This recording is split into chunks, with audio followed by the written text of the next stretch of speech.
Kalau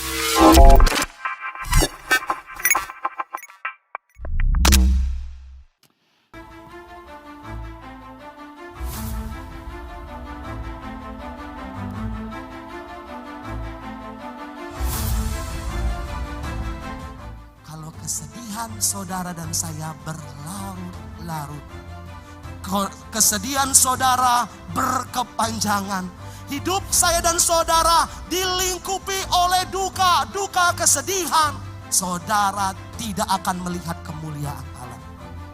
Saudara tidak akan melihat cara Tuhan bekerja. Saudara tidak akan melihat masa depan yang ada di depan saudara.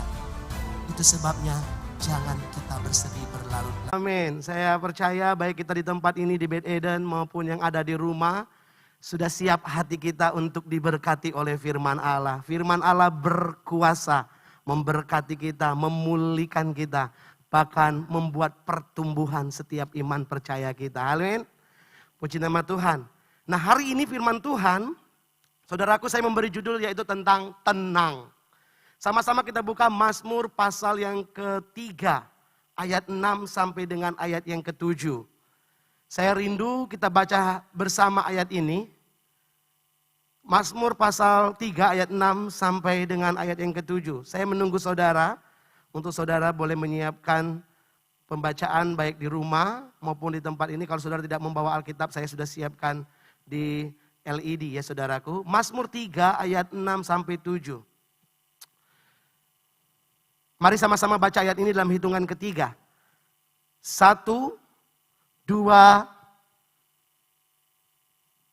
3. Aku membaringkan diri lalu tidur. Aku bangun sebab Tuhan menopang aku. Aku tidak takut kepada puluhan ribu orang yang siap mengepung aku. Nah, bicara soal tenang adalah sesuatu hal yang dirindukan oleh banyak orang. Sesuatu yang dirindukan oleh kehidupan setiap pribadi lepas pribadi. Apalagi di tengah-tengah kondisi dunia yang penuh kesesakan seperti ini. Kita butuh namanya ketenangan.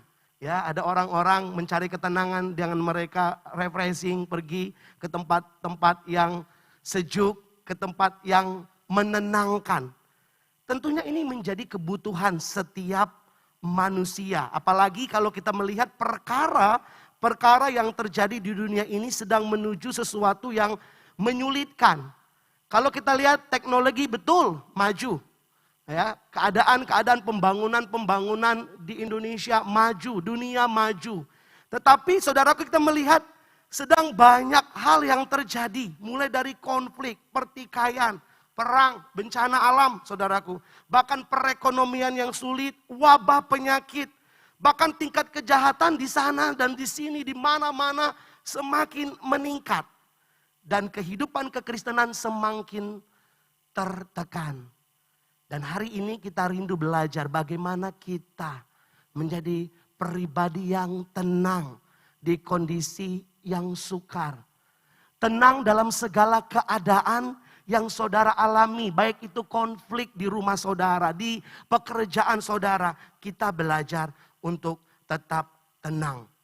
Nah, saudaraku, tentunya tidaklah mudah untuk memiliki sikap yang benar saat menghadapi masalah. Nah, kita akan melihat dulu reaksi beberapa banyak orang ya ketika menghadapi masalah, menghadapi konflik. Nah, ketika menghadapi banyak konflik, ada yang reaksinya justru menghadapi dengan serius. Nah, ini enggak banyak orang lakukan ini. Ada masalah, ada tantangan, dia hadapi dengan serius. Nah, tipe seperti ini, saudaraku, adalah tipe yang cepat sekali menyelesaikan persoalannya. Tentunya harus disertai dengan doa dan minta hikmat Tuhan. Karena terlalu serius terkadang juga banyak orang salah mengambil keputusan. Salah bertindak. Karena terlalu seriusnya menghadapi masalah dan persoalan. Ada juga tipe orang atau tipe manusia ketika menghadapi masalah, yaitu dengan dramatisasi, saudaraku. Ya, setiap masalah yang terjadi, ya, persoalan sebenarnya bisa diselesaikan Tipe seperti ini dia didramatiskan. Seolah-olah sedang menghadapi sesuatu yang besar. Seolah menghadapi sesuatu yang berat. Masalah-masalah kecil seakan-akan itu seperti air bah yang datang kepadanya. Nah ini ada tipe yang seperti ini. Ada juga tipe yang ketiga, saudaraku, menghadapi dengan panik. Menghadapi dengan takut. Lihat wabah, panik, takut. Lihat terjadi ini, itu, panik, takut, saudaraku. Nah tipe yang seperti ini adalah tipe orang ketika menghadapi masalah, dia begitu merasa hancur. Merasa tidak diperdulikan oleh orang lain. Sehingga apa? Sehingga orang tersebut susah sekali mengalami namanya tidur nyenyak. Bahkan apa, saudaraku? Banyak orang-orang menyakiti dirinya sendiri. Memisahkan diri dari kehidupan sosial dengan satu yang lain, saudaraku. Karena ada masalah dia langsung takut. Dia langsung cemas. Nggak bisa makan. Kepikiran terus. Dan sebagainya. Nah ada tipe yang keempat, saudaraku, menghadapi dengan tenang. Ini jarang sekali ditemui di dalam kekristenan. Tetapi kita belajar bagaimana tenang di dalam segala keadaan. Kembali di Mazmur yang kita bahas tadi, yang kita baca tadi. Cerita tentang suatu kondisi yang sangat buruk dialami oleh Daud. Sebuah kenyataan dari sebuah kejahatan dari hati manusia. Ada rasa ingin memiliki, ada rasa dendam, ketakutan, keserakahan. Di mana keluarga Daud, Absalom, bahkan asisten Daud, juru nasihat Daud, Ahitofel, berusaha untuk mengadakan kesepakatan gelap, menghancurkan dan membunuh Daud. Ini terjadi di pasal 3 yang kita bahas. Tetapi kita lihat ayat yang kita baca tadi. Yang dilakukan Daud tetap tenang. Aku bisa tidur, aku membaringkan diri dan tidur sebab Allah menjadi penopangku. Wow, sesuatu berkat Tuhan yang luar biasa kalau kita nikmati dalam kehidupan kita.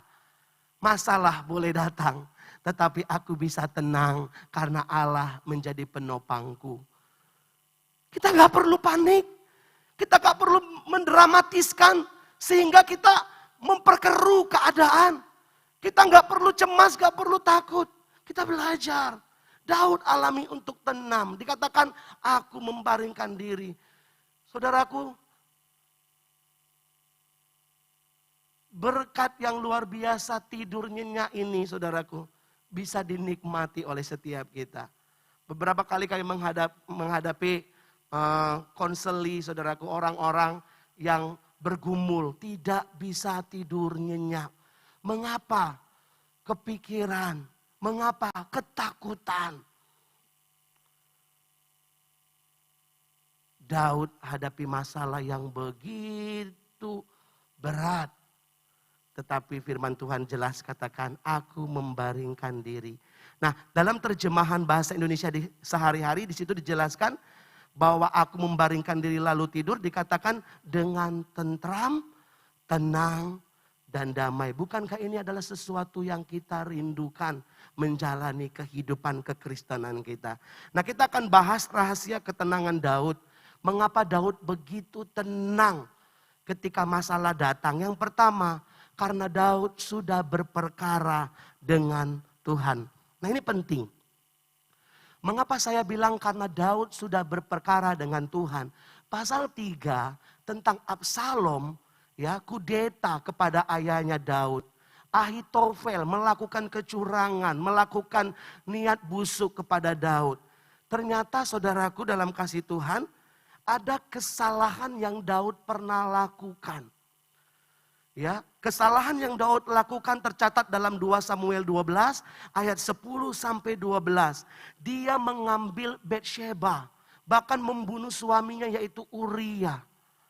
Ini suatu kesalahan yang disembunyikan Daud, tetapi tidak ada yang tersembunyi bagi Tuhan. Tuhan tahu apa yang dilakukan Daud. Sehingga apa Tuhan kirim seorang nabi, Nabi Nathan.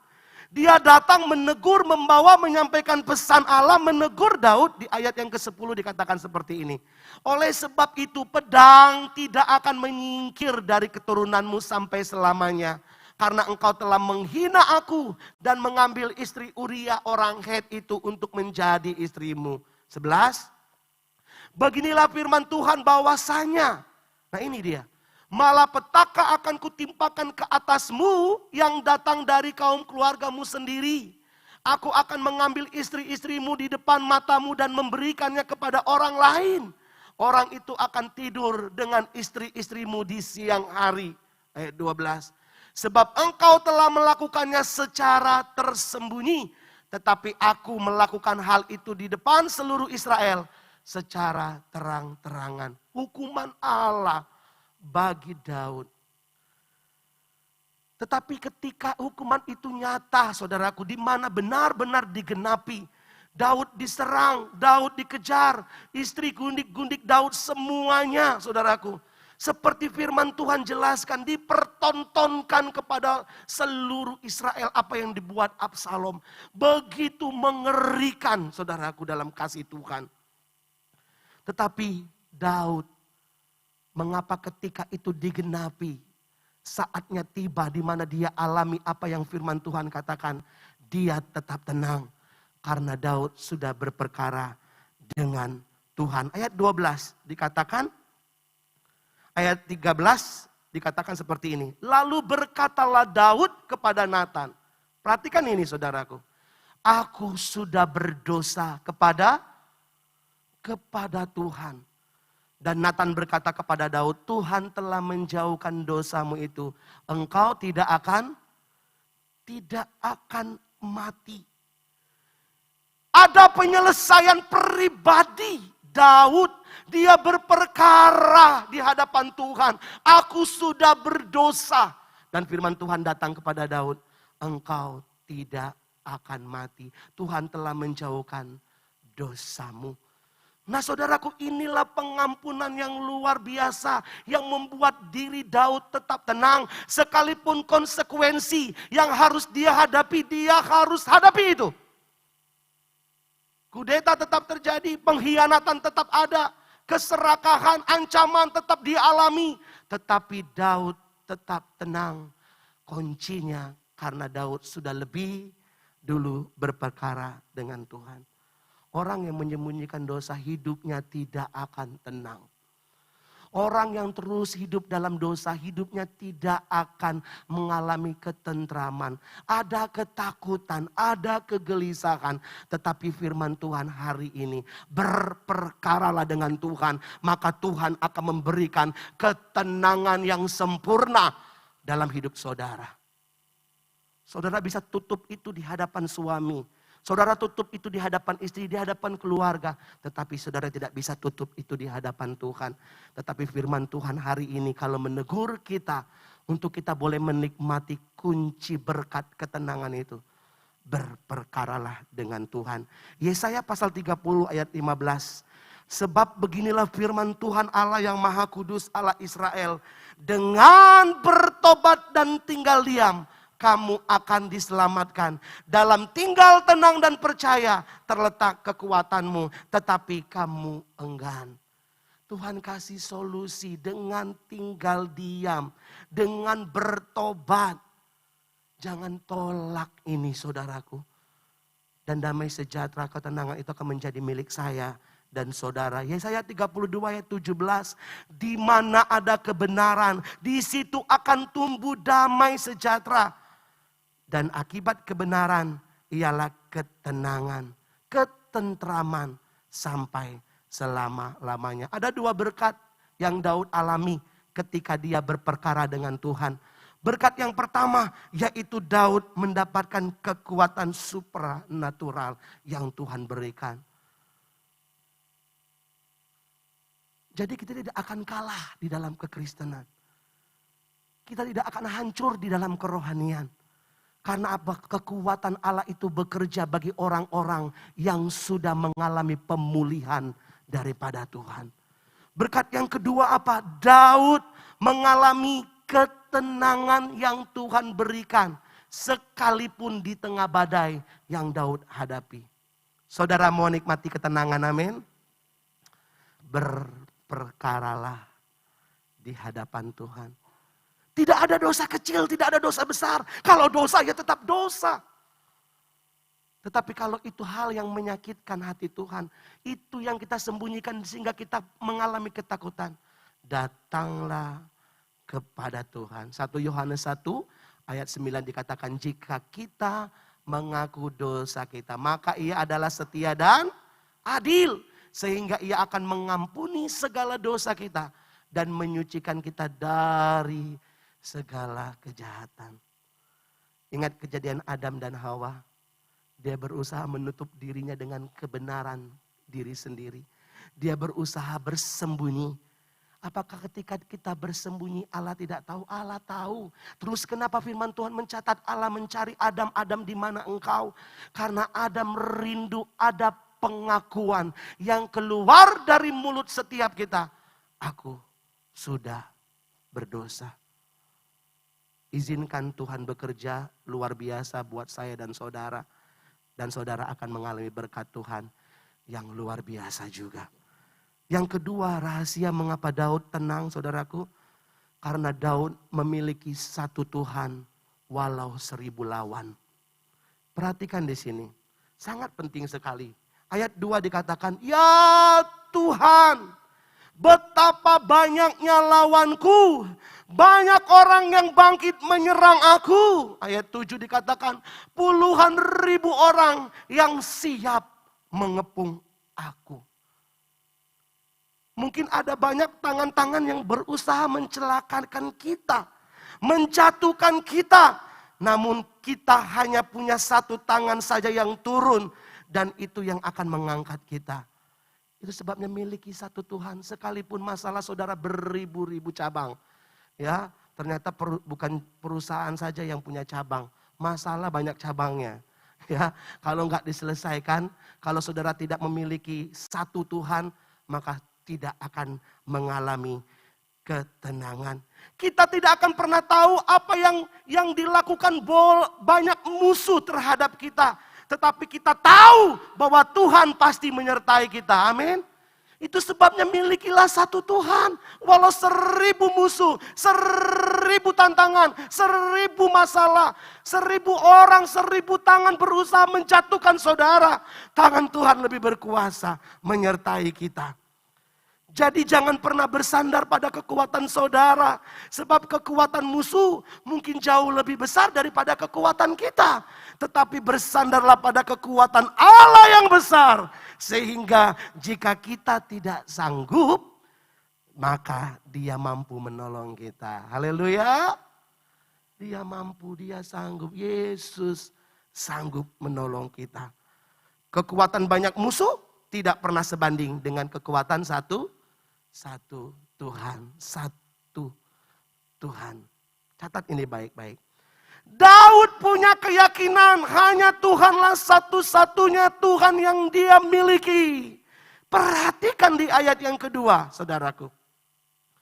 Ya Tuhan, betapa banyaknya lawanku. Banyak orang yang bangkit menyerang aku. Kata ya Tuhan di sini Daud menggunakan Yehova. Yang berarti ya satu Allah yang benar.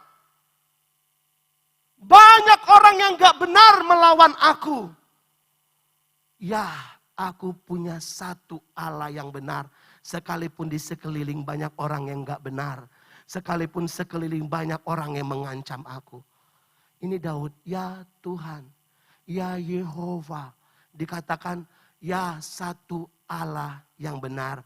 Banyak musuh. Daud sedang membandingkan bahwa satu lawan 1000 sekalipun. Kalau yang satu ini adalah Allah yang benar, maka Daud mendapatkan pertolongan dan kemenangan. Dikatakan ya Allah, satu Allah yang benar, Yehova, ya Yehova. Bagi Daud jabatan, kekayaan, kekuasaan bukan segalanya. Tetapi segalanya adalah ketika Daud memiliki Tuhan. Sehingga sekalipun jabatan lepas, Sekalipun kekuasaan dan kejayaan habis, lenyap harta kekayaan, tapi Daud tetap tenang karena dia punya satu-satunya Allah yang benar. Ya Tuhan.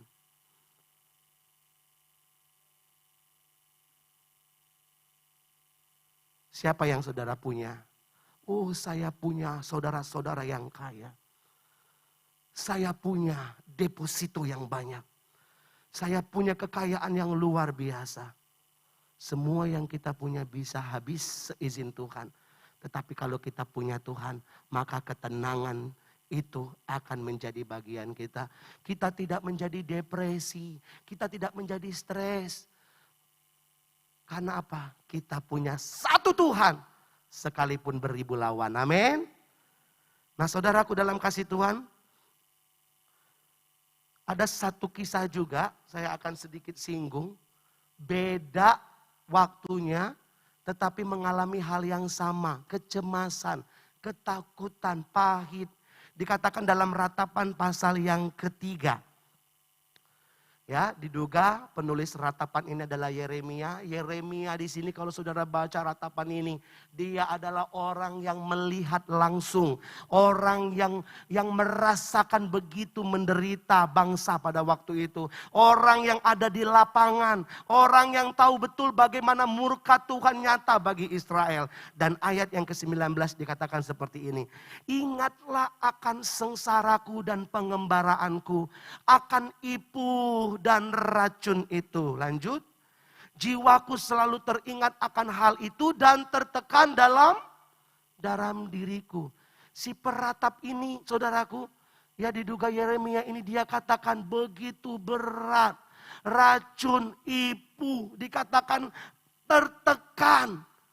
Ini yang dialami, menggambarkan Israel pada waktu itu juga alami yang sama. Kondisi yang mencekam. Tetapi ayat 21, tetapi hal-hal inilah yang kuperhatikan. Sebab itu aku akan berharap. Nah, saya tertarik dengan kata kuperhatikan. Kuperhatikan di sini bukan hanya melihat, menyimak, meneliti. Tetapi kuperhatikan di sini juga lebih dalam. Saudaraku, kalau saudara suka baca di Sabda, di situ lihat bahasa aslinya. Kuperhatikan di sini berarti mengembalikan kembali ke dalam hati. Kembalikan ke dalam hati hal yang sudah hilang. Mengembalikan ke dalam hati. Yang tadinya hati ini penuh racun, penuh ipu, penuh pahit, penuh ketakutan, penuh kecemasan. Tetapi aku kembalikan, inilah yang kuperhatikan, inilah yang kulakukan. Aku kembalikan apa? Di ayat 22. Ya, dikitukan besar kasih setia Tuhan. 23 dan saya ambil di ayat 24. Tuhan adalah hartaku satu-satunya. Karena itu aku berharap kepadanya. Ini yang kita kembalikan di dalam diri kita. Jangan sampai kita dirasuk oleh suasana yang mencekam. Dikuasai oleh ketakutan dan kecemasan. Tetapi kembalikan ini di dalam hati saudara. Inilah yang kuperhatikan. Apa? Aku punya Tuhan, harta satu-satunya dalam kehidupanku. Sehingga apa? Ada perubahan. Yang tadinya berduka berlarut-larut. Yang tadinya nangis tidak pernah berhenti. Tidak mau makan, tidak bisa tidur. Ketika kembalikan itu. Tiada berkesudahan kasih setia Tuhan. Balikkan itu. Apalagi dikatakan Tuhan adalah satu-satunya bagianku. Harta kepunyaanku. Di situ saudara akan mengalami perubahan. Menjadikan Tuhan satu-satunya. Jangan pernah lepaskan dia. Dialah sumber segala-galanya dalam hidup kita. Amin. Yang ketiga, kunci rahasia mengapa Daud begitu tenang. Selain Daud sudah berperkara dengan Tuhan. Ya, Daud dikatakan memiliki satu Tuhan walau 1000 lawan. Yang ketiga, Daud tidak mudah terintimidasi. Jangan terintimidasi. Ayat 3. Dikatakan seperti ini. Banyak orang berkata tentang aku, baginya tidak ada pertolongan daripada Allah. Berapa orang saudaraku bisa jawab? Banyak orang. Kalau satu orang ngomongi saudara, ya lalulah. 2 orang gosipin saudara, ya lalulah. 3 orang, biasa saja. Ini mungkin banyak orang sekampung ngomongin saudara. Ada mungkin intimidasi yang dialami oleh orang ketika dia sedang dibicarakan. Daud katakan banyak orang berkata tentang aku. Tidak ada pertolongan bagi Daud. Intimidasi adalah perilaku yang menyebabkan seseorang yang pada umumnya akan merasakan ketakutan, bahkan mengalami rasa terancam, berbahaya, saudaraku. Membahayakan dirinya. Ini intimidasi. Dan intimidasi bukan hanya rasa takut, tetapi itu adalah roh ketakutan. Dan intimidasi bisa datang dari orang-orang yang dekat, intimidasi datang dari keadaan, dari siapapun intimidasi bisa datang. Tetapi pagi hari ini jangan pernah saudara kalah dengan intimidasi. Nah, beberapa jenis intimidasi. Intimidasi pertama yaitu intimidasi verbal, saudaraku. Nah, intimidasi ini adalah intimidasi yang diucapkan oleh seseorang untuk menyerang, mengandung makna tertentu ucapannya untuk menyakiti orang tersebut. Baik itu melalui godaan, komentar yang tidak pantas, merubah panggilan nama. Senang enggak namanya dirubah? Kalau dibaptis dapat nama panggilan, ya, Rahel, apalagi Ribka. Tiba-tiba kalau nama panggilannya Endut, gitu. Mungkin orang akan tertawa, tetapi ada orang yang terintimidasi karena ada ucapan-ucapan yang menyakitkan. Ini disampaikan secara verbal, secara langsung, saudaraku. Dan ada ucapan yang mengancam, mengejek. Ini hati-hati, intimidasi ini dapat melemahkan kita sehingga kita tidak mengalami ketenangan. Apalagi intimidasi sosial. Nah, intimidasi sosial ini adalah serangan terhadap kehidupan sosial, bersosial. Ya, dengan sengaja ada orang-orang berusaha membuat kelompok dan menghindari seseorang. Jangan berteman sama dia, jangan dekat sama dia. Bahkan apalagi saudaraku, menyampaikan rumor buruk tentang seseorang, mempermalukan seseorang di depan umum. Nah, ini intimidasi sosial. Sehingga orang tersebut akhirnya apa? Minder. Yang tadinya punya potensi, tidak bisa dikembangkan, takut mencoba. Di keramaian takut bergabung. Tidak punya percaya diri yang tinggi. Karena apa? Mengalami penolakan. Di tengah pekerjaan, di tengah keluarga. Ini hati-hati intimidasi ini. Dan orang ini tidak akan mengalami ketenangan.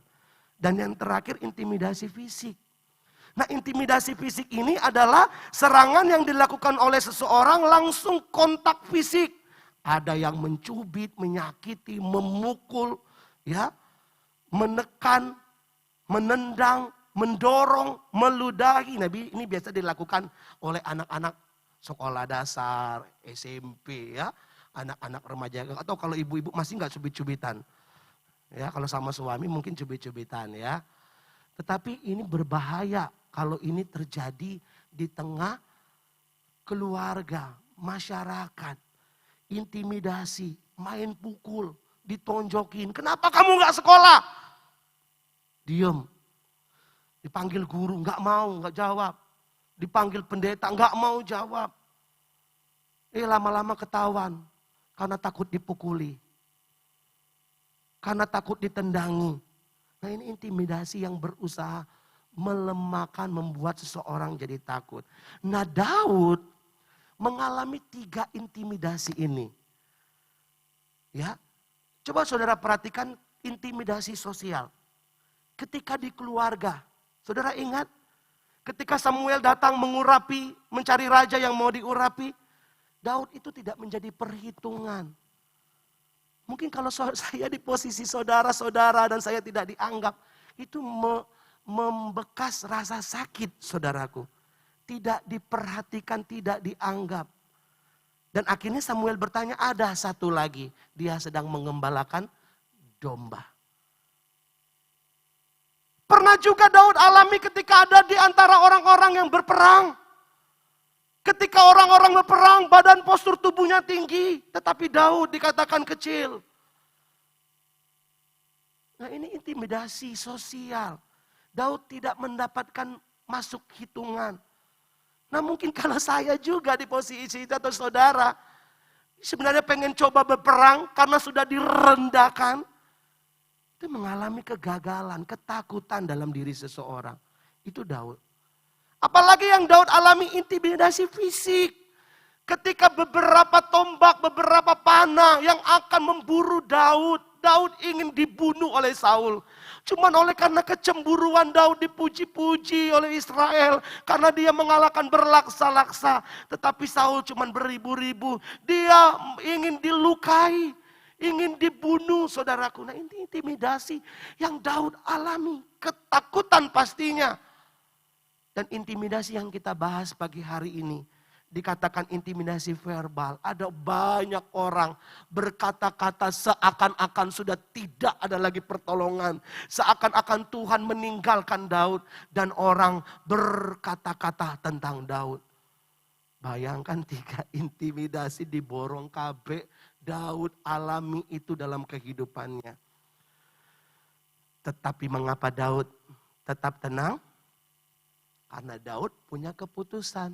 Tidak mau diintimidasi. Nah rahasianya apa? Supaya kita mengalahkan intimidasi. Perhatikan ayat 4. Tetapi engkau Tuhan adalah perisai yang melindungi aku. Engkaulah kemuliaanku dan yang mengangkat kepalaku. Tuhan perisai. Bagaimana mengalahkan intimidasi? Kalahkan dengan imanmu. Amin. Sekalipun banyak lawan, sekalipun banyak perkataan, cemoohan, ancaman. Kita punya iman perisai yang berkuasa. Tadi lagu katakan perisai iman. Di kapan waktu? Di setiap waktu. Karena ada dikatakan di dalam Efesus pasal yang ke-6. Dalam segala keadaan pergunakanlah perisai iman. Sebab dengan perisai itu kamu akan dapat memadamkan semua panah api. Bukankah intimidasi itu seperti panah api yang menyerang telinga kita, menyerang pikiran kita, menyerang hati kita, menyerang kehidupan kita. Intimidasi verbal kah itu, intimidasi sosial, intimidasi fisik yang berusaha menyerang kita. Kalahkan itu dengan kuasa iman saudara kepada Tuhan. Dan Daud katakan di ayat yang keempat, Tuhan adalah iman percayaku, perisaiku yang melindungi aku. Jadi kalau banyak orang yang mengata-ngatai saudara, menjatuhkan saudara, mengancam saudara, tetap tenang, amin. Tetap tenang. Ini yang Daud nikmati. Hebat sekali senjata perisai iman itu setiap waktu. Bahkan firman Tuhan dalam segala keadaan. Jadi jangan lengah. Jangan lengah. Segala keadaan perisai iman. Yang akan mengalahkan setiap intimidasi. Dan yang terakhir. Rahasia Daud diam dalam gunung Tuhan. Ayat 5. Demikian firman Tuhan. Dengan nyaring aku berseru kepada Tuhan.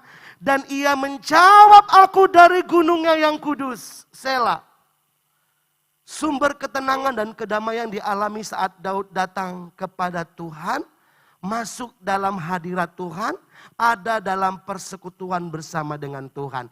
Di situ dikatakan Tuhan menjawab aku dari gunungnya yang kudus. Nah sedikit tentang gunungnya yang kudus.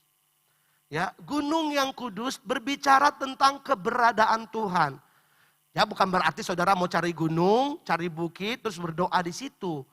Tetapi gunung yang kudus di sini berbicara tentang keberadaan Tuhan, di mana Tuhan bertata, tempat yang kudus, atau berbicara juga tentang hadirat Tuhan. Daud lakukan ini di dalam kehidupannya. Lanjut. Untuk bertemu dengan Tuhan, untuk menikmati hadirat Tuhan, saudara harus datang, naik ke gunung kudusnya Tuhan. Tentang Daud sedikit saja saudaraku, Daud itu adalah seorang yang kehidupannya lakukan hal ini terus menerus di hadapan Tuhan. Perhatikan, Daud itu seorang pemuji, seorang penyembah Tuhan. Setiap hari dia naik ke gunungnya Tuhan, yaitu menikmati hadirat Tuhan. Setiap hari dia berbicara dengan Tuhan. Setiap hari dia bertemu dengan Tuhan. Daud juga seorang pemain musik. Nah, pemain musik adalah pemain musik yang selalu bertemu dengan Tuhan. Mencari pribadi Tuhan. Dia pemain kecapi yang baik. Firman Tuhan jelaskan itu. Ketika Saul kerasukan, carilah pemain kecapi yang terbaik itu Daud. Dia pelayan Tuhan. Apalagi dia seorang pelayan Tuhan, seorang yang intim, seorang pendoa. Ada doa pagi, doa malam. Di Mazmur ditulis, itulah Daud. Saat malam aku berseru, saat pagi aku bersyukur, saat siang. Apalagi saudaraku, itu yang dilakukan Daud.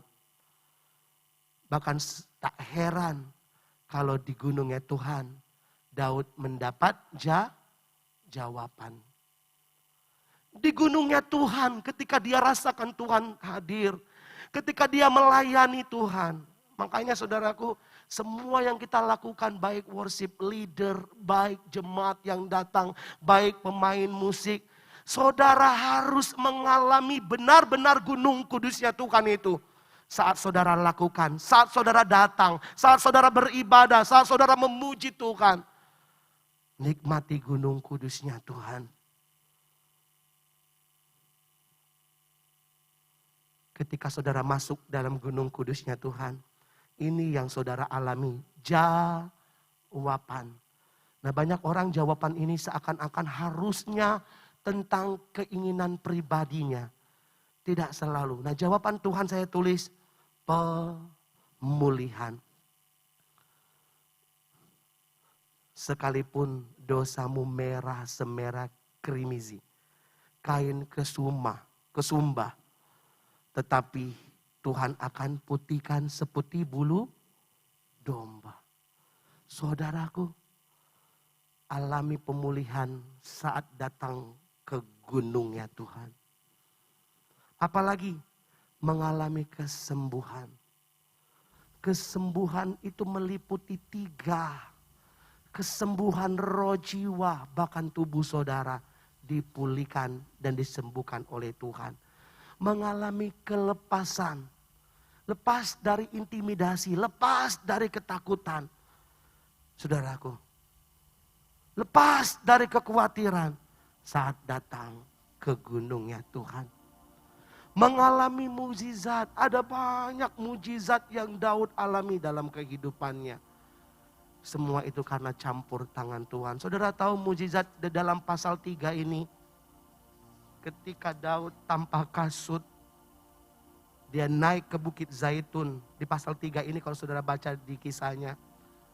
Dia naik ke Bukit Zaitun, dia berdoa. Dia cari gunung kudusnya Tuhan. Dia dapat jawaban mujizat yang mungkin bagi manusia tidak mungkin lagi Daud selamat dari tangan Absalom. Tetapi Tuhan menggagalkan rencana atau nasihat Ahitofel. Bukankah itu mujizat ketika Daud datang dan Daud dapat jawaban? Apalagi saudaraku yang kita bahas hari ini, ada ketenangan yang luar biasa. Bahkan ketenangan yang tidak dapat terucapan ketika saudara datang ke gunung kudusnya Tuhan. Saudara percaya Tuhan lakukan ini dalam hidup saya dan saudara, amin.